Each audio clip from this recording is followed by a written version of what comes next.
may kasabihan tayo na matakot ka sa buhay, huwag sa patay. Pero paano kung ang suspect sa isang pagpatay ay na ganyong multo?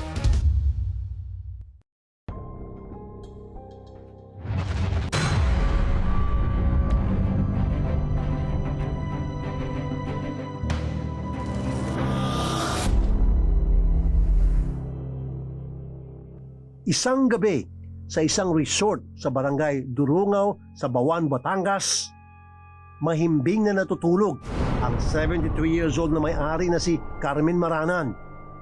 Walang kamalay-malay ang kanyang pamilya, hindi na pala muling gigising ang kanilang ina.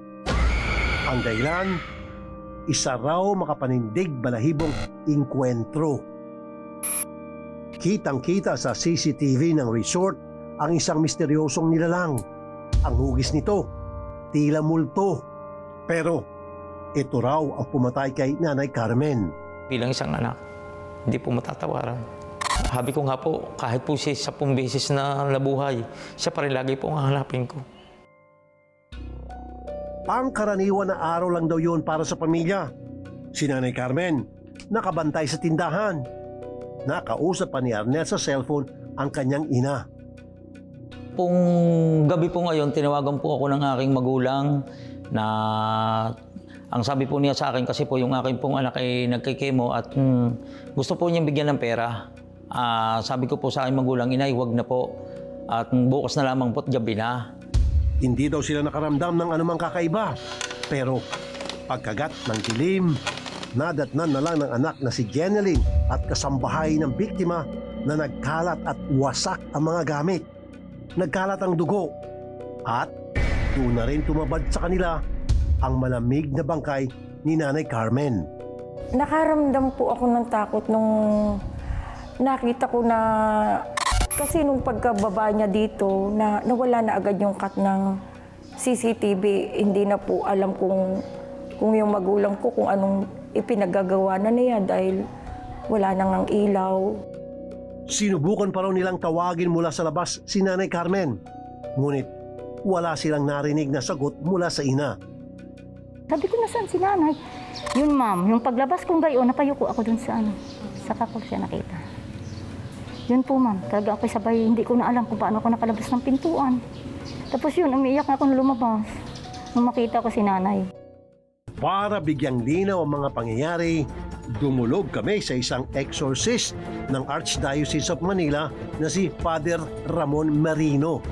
Ayon sa kanya, ang mga masasamang elemento ay mga kampon daw ng demonyo. Kaya ang mga masasamang espiritu kaya raw talagang manakit ng tao. Nandiyan din yung tinatawag na house infestation. May mga cases din ho na yung pagising ng tao, may mga scratches, may mga pasa na hindi na maalam kung saan nanggaling. 40 araw na mula nang pumanaw si Nanay Carmen, pero nagpaparamdam pa rin daw ang kanilang ina. Ang nararamdaman ko simula nung siya ay namatay, ay nagpaparamdam lagi siya. Basta yung kung saan po siya nakatayo, lagi po pumapasok sa isip ko, lagi pong nandun siya. Mapagmahal at hindi maramot. Ganyan daw si Nanay Carmen. Kaya't hindi matanggap ng kanyang mga anak ang karumaldumal na pagpaslang sa kanilang pinakamamahal na ina. Mabait naman po siya. Siya yung pong magulang na matulungin. Siya po yung magulang na gagawin ang lahat para sa anak. Huli po naming pagkikita kasi nung gabi po ay dumaan po ako dito. Humingi po ako sa kanya ng kanin dahil bumili po kami sa labas. Yun po ang huling paghihiwalay namin dalawa. Madalas daw si Nanay Carmen sa kanyang kubo. Ito raw ang tinuturing niyang pangalawang tahanan. Dito siya madalas na natutulog. Kaya mula nang pumanaw ang ina, hindi maiwasan ng mga anak na maging emosyonal sa tuwing makikita ang kubo. Nababaguhan din po ang aking isip na nakikita pagsilip ko, minsan nasa kubo, pagsilip ko nandun, dadating ako sa umaga, sisilipin ko ulit doon, sa gabi, tanghali. Lagi ko siya sinisilip, palagi. Pero ang misteryo ng pagkamatay ni Nanay Carmen, Tunay nga bang dahil sa multong mamamatay tao? Isa sa mga dating tauhan nila sa resort ang pumaslang sa kanyang ina. Nakita ko po yung kanyang damit, naka-Roots po ang pangalan. Yung po nakikita ko rin po sa kanya at nagtugma rin din po. Nung aming pong hinanap doon sa Facebook niya, iisa po yung kanyang damit na nakalagay. Kaya po sabi ko, imposible ka ako na hindi ito. Sabi ko, hindi ito ako magkakamali na siya po talaga yun. Alam daw ng dating tauhan ng resort lahat ng pasikot-sikot sa bahay ng pamilya Maranan. Hanggang sa breaker ng kuryente na misteryoso raw na namatay. Hindi po yun multo. Tao talaga yun. Pag-aralan natin ang iba pang mga anggulo ng CCTV. Dito, makikita ang pagbaba sa hagdanan ng tila isang taong may talukbong na puting kumot.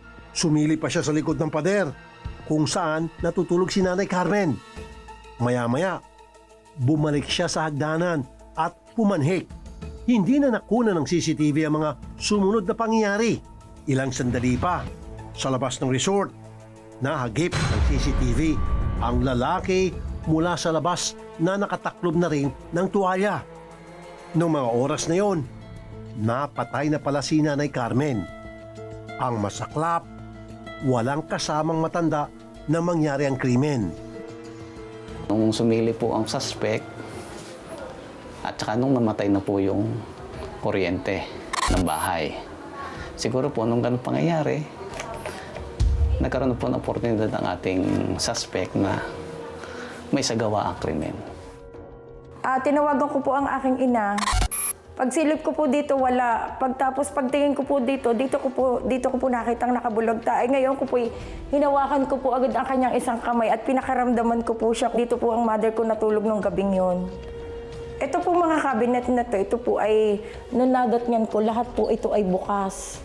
Doon po ako nagtaka bakit mga bukas ito. Akin pong tiningnan ang CCTV, nakita ko po lahat ay bunot na. Yan, tapos sabay ko po agad na ibinalik lahat ang CCTV. Doon ko po nalaman na may gumawa na talaga sa kanyang kakaiba. Naniniwala ang mga anak na nanlaban at pumalagpas si Nanay Carmen. Yung buong palibot po nitong tinulugan po niya, doon po sila nagpaikutan po sila ng kwan, doon po sila nagbunuan.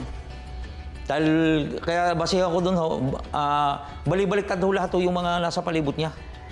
Pati ho yung kanya kwan, tsaka dito siya nakatulog, ay bakit po nakabot po siya doon sa lugar na ito? Nakita rin ni Jeneline na mga bubog ng florera na malamang daw na ginamit sa pagpaslang sa biktima. Dalawa to, ito yung isa, yun yung isa ang nakuha niya. Para kay Arnel, malinaw ang naging paraan ng pagpaslang sa kanyang ina. Siguro, hahampas na ng gayon. Eh magulang ko, nagpapagulong-gulong na siya dito hanggang siya, siguro dito na niya dilukdok ng dilukdok. Base sa investigasyon, pinaghampas ng flower vase ang biktima. Sa autopsy, puno ng pasa at duguan ng muka ni Nanay Carmen. Nagkanda bali-bali rin ang kanyang mga buto sa dibdib at tadyang. Dito sa ating sa autopsy report ay blunt force trauma to the head. Talaga lang po yung ulo talaga ang napuruan sa kanya na. Kung titingnan sa kilos at ilang pagkakapareho ng suot, kutob ng pamilya ni Nanay Carmen, nang salarin ay ang datingan nilang tauhan. Ang sinasabing dating tauhan ay si Roland Mauro. Maraming beses na rin ito nasibak, pero ilang ulit ding naibalik. Marami po kaming pinagdaanan na po niya ng magkakasama. Hindi ko po ini-expect na ganun pala ang mangyayari sa aking magulang.